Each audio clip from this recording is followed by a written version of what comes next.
Assalamu alaikum, this is Marcel from Slamming It Out, and today I'm gonna bring you to a country in the Middle East where actually very few people could imagine to live or even work, namely Saudi Arabia.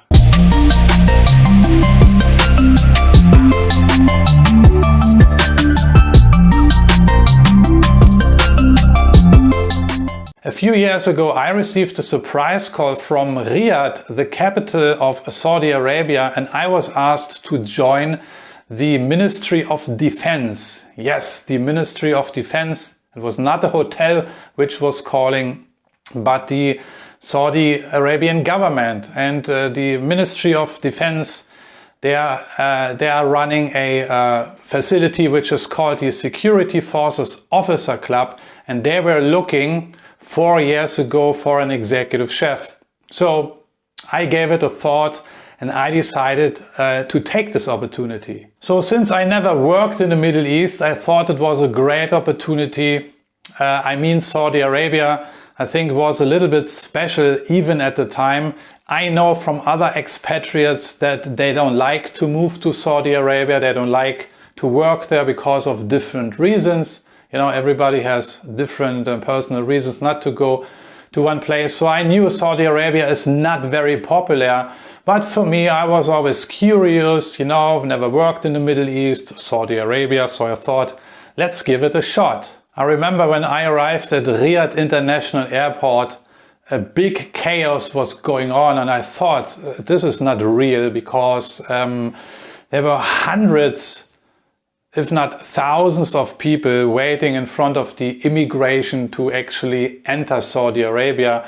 And the guys at the immigration were helplessly overloaded, because at the time when I arrived, I think it was July, the Hajj, the famous Hajj, was taking place, the pilgrimage to Mecca, and there were tons of people from all over the world just arriving at Riyadh International Airport. And I was standing there in line. I thought that cannot be.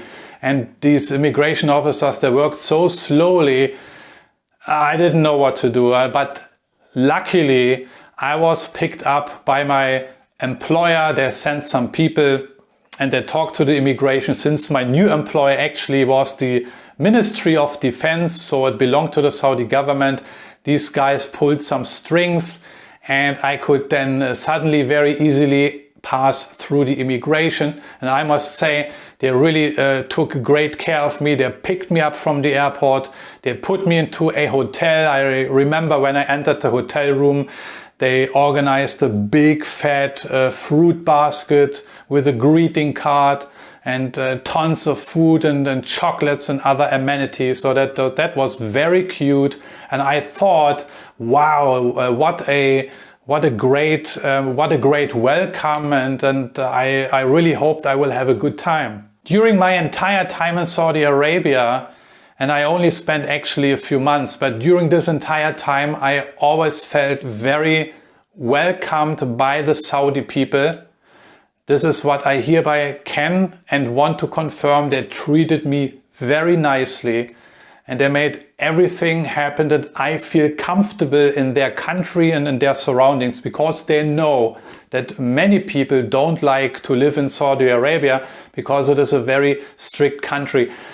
I know that in Saudi Arabia there are millions of foreign workers, especially from India and from Bangladesh and the Philippines. And I know stories also from my colleagues I worked with together in Saudi Arabia, which came from India and the Philippines and other nationalities and countries, that they did not feel so much appreciated in Saudi Arabia. And you hear really bad stories about how certain nationalities and people are being treated, unfortunately. And you can look it up on Google, you can look it up on YouTube. There are videos around which are actually very sad and shocking to watch when you listen to the stories. But for me, what I have experienced, I can tell you guys that I had a good relationship with the Saudi people. They really took great care of me, as mentioned already, and I had a good time. The place I worked was the Security Forces Officer Club that belonged to the Saudi military. It was a huge facility with a restaurant and banquet halls where you could celebrate certain events and gatherings and stuff like that. They had a big gym and tennis court and stuff like that. So it was a club facility for these high-ranking military guys, and I worked with a bunch of people from all over the places: India, Bangladesh, the Philippines, Indonesia, from North Africa, Morocco, Tunisia, Egypt. So that was a pretty nice mix of different nationalities, which also was actually on one side very interesting, but on the other side also a challenge also for me to get all these different people under one umbrella, you know, different nationalities, different mentalities, different languages, different egos. So it happened quite often that these different nationalities clashed. They really clashed in my kitchen. Sometimes there was big fighting going on, so I had to step in and solve the issue. You also could see this, or I could see this during lunchtime. The Filipino guys, they would insist that they cook their Filipino food. They needed to eat their Filipino food and their rice, which I understand. And the Indian party, they cooked. They had their own chef who cooked the Indian food, and the Indian guys didn't want to participate to join the Filipinos and trying their food, and the other way around. So that was for me a little bit silly, to be very honest. I found it ridiculous, but that was the situation there. You know, the tension between these different nationalities in a kitchen team I had never experienced before. So that was kind of a new experience for me. It was a challenge, but at the end of the day, I find we managed it pretty well, because I always insisted, and every team member knew this, that I want respect in my kitchen, and I wanted that everybody respected each other. That was very important to me. And how is Saudi Arabia, or how is Riyadh? Yeah, it's a very hot country. When I arrived there in July, it was already like 45, 46 degrees during the day. And you could not stay outside a long time, you know, like 5 minutes or so, and then you had to go somewhere with the air conditioning. And as mentioned before, they treated me very nicely. They gave me a car so I could move around in Riyadh, because in Riyadh there is no public transportation. At the time there was nothing.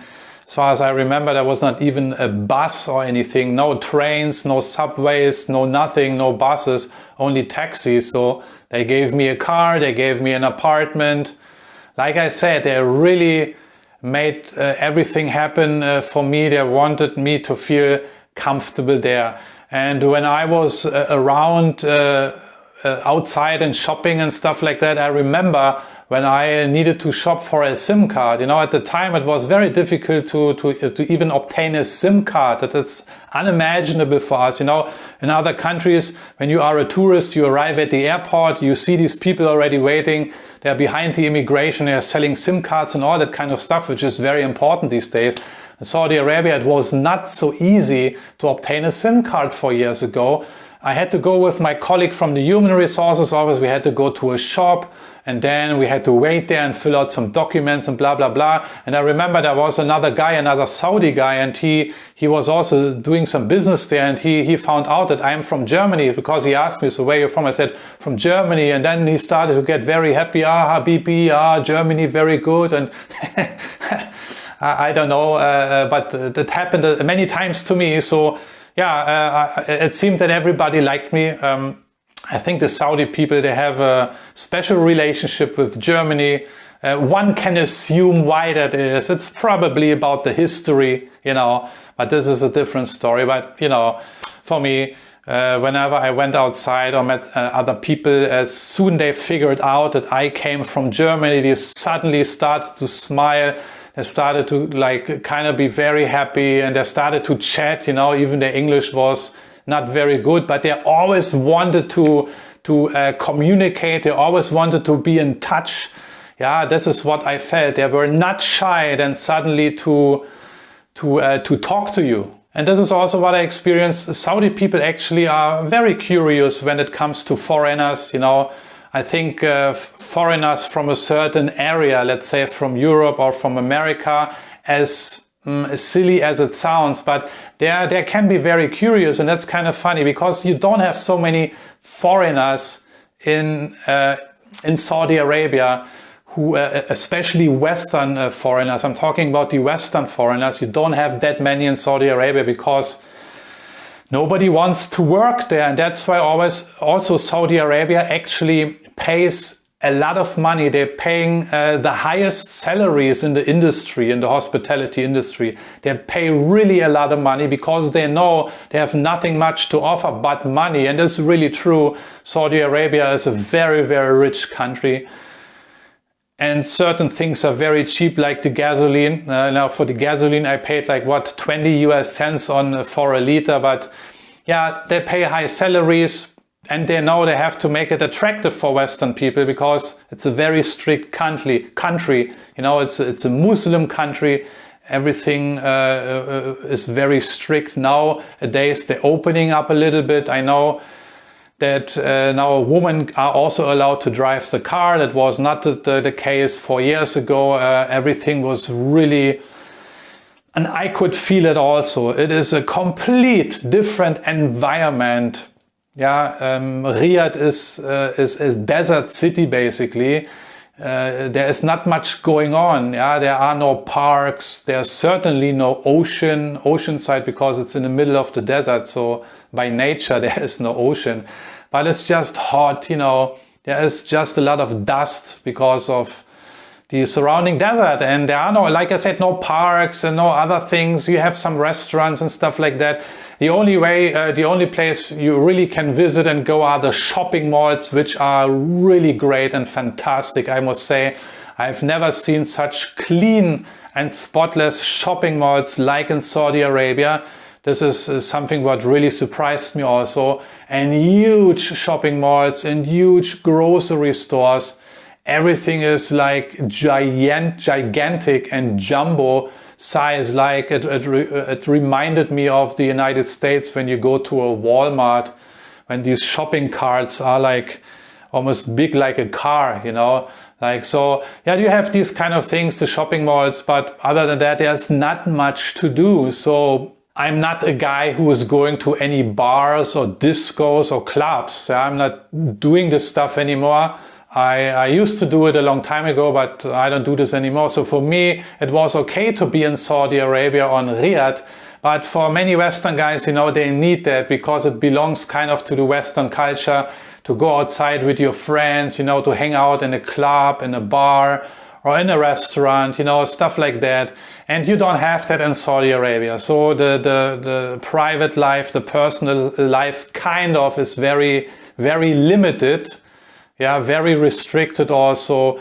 At the time, you could not even go outside on the street with a female. So females needed to be outside accompanied by a male. Yeah, so I know that from a friend of mine. She was from the Philippines and she worked as a domestic helper in one of the Saudi households. You have, I think, many tens or even hundreds of thousands of young Filipina women and Indonesian women working as maids in Saudi Arabia. And one of my friends, she complained, you know, that she cannot go outside. She is not even allowed to go outside by her own. She always needed the Saudi man, the landlord or her boss or whatever it was. He needed to be with her when she was on her off day. So that was impossible to meet her actually. Yeah, so that was, this is also something what many Western men will not agree with, you know. I think you can bring your wife when you are married, but if you only have a girlfriend, I don't know how it is today, but you know, all these kind of things, it is so opposite to the Western lifestyle, which we are being used. And that's why I think many people, they refrain from moving to Saudi Arabia. Or if you tell them that you're going to Saudi Arabia, they just look at you as if you are coming from a different planet. But overall, the experience in Riyadh was a good experience for me. At least I can say now to everybody that I lived for a short while in Saudi Arabia, so I got the Middle Eastern feeling. I know how it is to live among Arab people, and now I know what it is to be in Saudi Arabia, the strictest of the Muslim countries. So definitely, yeah, this is a treasure I will always take with me. And a few months after my arrival in Saudi Arabia, I received another surprise call from Indonesia, and they asked me if I wanted to join their company in Batam. And of course, you can imagine what my reaction was.